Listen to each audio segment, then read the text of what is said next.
পদ্মাভিতত জেলা রাজবাড়ী। এ জেলার ৪টি উপজেলার মধ্য দিয়ে প্রমত্তমান পদ্মা বহমান রয়েছে। বালিয়াকান্দি উপজেলা ব্যতীত রাজবাড়ী সদর, গোয়ালন্দ, কালোখালী ও পাংশা উপজেলার মধ্য দিয়ে এই পদ্মা নদী বহমান রয়েছে। তো গতকাল কিন্তু ফারাক্কা ব্যারেজের সবকটি বাঁধ খুলে দেওয়ায় রাজবাড়ী পদ্মা নদীর অংশে পানি বৃদ্ধি থাকার সম্ভাবনা দেখা দিলেও কিন্তু এখন পর্যন্ত রাজবাড়ীর পদ্মা নদীর অংশে পানি বৃদ্ধি কিন্তু লক্ষ্য করা যায়নি। তবে গত ২৪ ঘন্টায় কিন্তু রাজবাড়ী পদ্মা নদীর অংশে যে ৩টি গেজ স্টেশন পয়েন্ট রয়েছে, ৩টি গেজ স্টেশন পয়েন্টে কিন্তু পদ্মা নদীর পানি কমার তথ্য আমরা পেয়েছি। পানি উন্নয়ন বোর্ড সূত্রে আমরা যেটি জেনেছি, গত ২৪ ঘন্টায় রাজবাড়ী গোয়ালন্দের দৌলতদিয়া পয়েন্টে কিন্তু ১১ সেন্টিমিটার, রাজবাড়ী সদরের মহেন্দ্রপুরে ১ সেন্টিমিটার এবং পাংশা সেনগ্রাম পয়েন্টে ৪ সেন্টিমিটার পানি কিন্তু গত ২৪ ঘন্টায় কমেছে। যার কারণে কিন্তু রাজবাড়ীর যে পদ্মা নদীর অংশে গত কয়েকদিনের ধারাবাহিকতা, সে ধারাবাহিকতা কিন্তু রয়ে গেছে। তবে পানি উন্নয়ন বোর্ড কর্মকর্তারা আমাদেরকে যেটি জানিয়েছেন, যেহেতু গতকাল ফারাক্কা ব্যারেজ খুলে দেওয়া হয়েছে, সেক্ষেত্রে কিন্তু পানির যে চাপটা সেটি কিন্তু আস্তে আস্তে বাড়বে বলে তারা আমাদেরকে জানিয়েছেন। তবে সর্বোপরি তারা কিন্তু এটিও বলছেন যে জনগণের মধ্যে যে আতঙ্কটা সৃষ্টি হয়েছে, যে বন্যার আশঙ্কা করা হচ্ছে, সেটি কিন্তু আসলে রাজবাড়ীর প্রেক্ষাপটে বন্যার কিন্তু ওইভাবে কোনো সম্ভাবনা নাই বলেই কিন্তু আমাদেরকে জানিয়েছেন।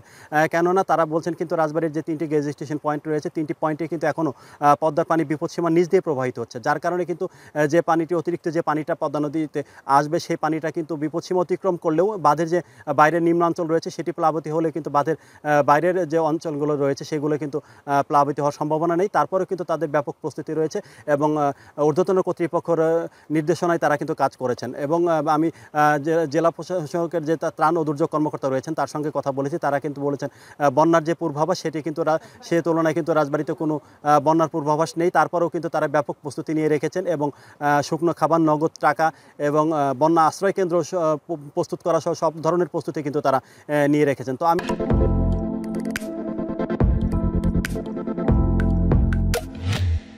এই মুহূর্তে রয়েছে কিন্তু রাজবাড়ী সদর উপজেলা চরসিরিমপুর এলাকায়। সেই এলাকায় কিন্তু গত কয়েকদিনের যে পদ্মা নদীর পানি কমা যে অব্যাহত থাকার কারণে কিন্তু যে ভাঙন, সেই ভাঙন কিন্তু আমরা লক্ষ্য করেছি। আমরা যে স্থানটিতে রয়েছে, এই স্থানটিতে কিন্তু শহর রক্ষার যে দানতীর প্রতিরক্ষার যে কাজ বাদ হয়ে ব্লক দিয়ে কাজ করা হয়েছিল, সেই ব্লকটি কিন্তু ধসে গিয়েছে এবং এলাকার যে ফসলি জমি রয়েছে, সেই ফসলি জমিকে সহ কিন্তু আশপাশের যে বাড়িঘর রয়েছে সেগুলো কিন্তু এখন অনেকটাই হুমকির সম্মুখীন। তো স্থানীয় যারা বাসিন্দারা রয়েছেন তারা কিন্তু আমাদেরকে বলেছেন পদ্মা নদীর পানি কিন্তু কমতে থাকলেও যে স্রোত, সেটি কিন্তু স্রোত বৃদ্ধি পেয়েছে। যার কারণে কিন্তু পদ্মা নদীর যে ডানতীর রয়েছে সেই ডানতীর কিন্তু ভাঙন অব্যাহত রয়েছে এবং পানি যদি আকস্মিকভাবে পানি বৃদ্ধি অব্যাহত থাকে, সেই পানি কিন্তু বাড়তে থাকলে কিন্তু এই ভাঙনটা আরও তীব্র আকার ধারণ করবে। তাই সর্বোপরি তারা যেটি বলছেন যে পানি উন্নয়ন বোর্ড কর্মকর্তারা যারা রয়েছেন তারা এই এলাকার যে ভাঙন রোধের যে প্রস্তুতি সেটি কিন্তু নেওয়া উচিত এবং এই প্রস্তুতিটা না নেওয়া হলে যে এলাকার যে ফসলি জমিটুকু রয়েছে সেটিও কিন্তু নদীগর্ভে বিলীন হয়ে যাবে। পাশাপাশি তাদের যে বসত ভিটা রয়েছে সেটিও কিন্তু নদীগর্ভে চলে যাবে।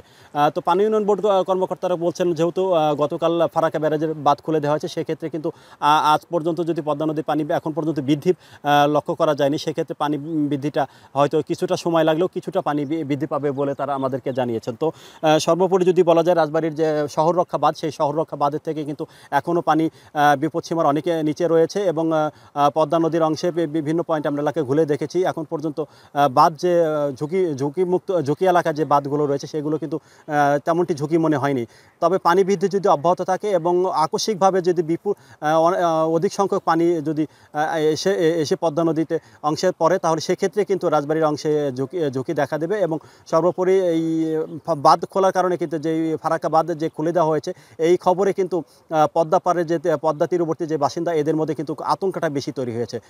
তবে জেলা প্রশাসন সবাই কিন্তু তাদের আতঙ্কিত হবার যে কোনো কারণ নেই, তারা উল্লেখ করে বলেছেন যে রাজবাড়ী কিন্তু বন্যার ওইভাবে বন্যার আশঙ্কা নেই। যার কারণে কিন্তু তাদের আতঙ্কিত হতে নিষেধ করেছেন এবং সবাইকে কিন্তু তারপরে বন্যা মোকাবেলায় যে প্রস্তুতি সেটি কিন্তু রাখতে বলেছেন। তো আমার কাছে এই ছিল রাজবাড়ীর সর্বশেষ পদ্মা নদীর অংশে পানি বৃদ্ধির খবর।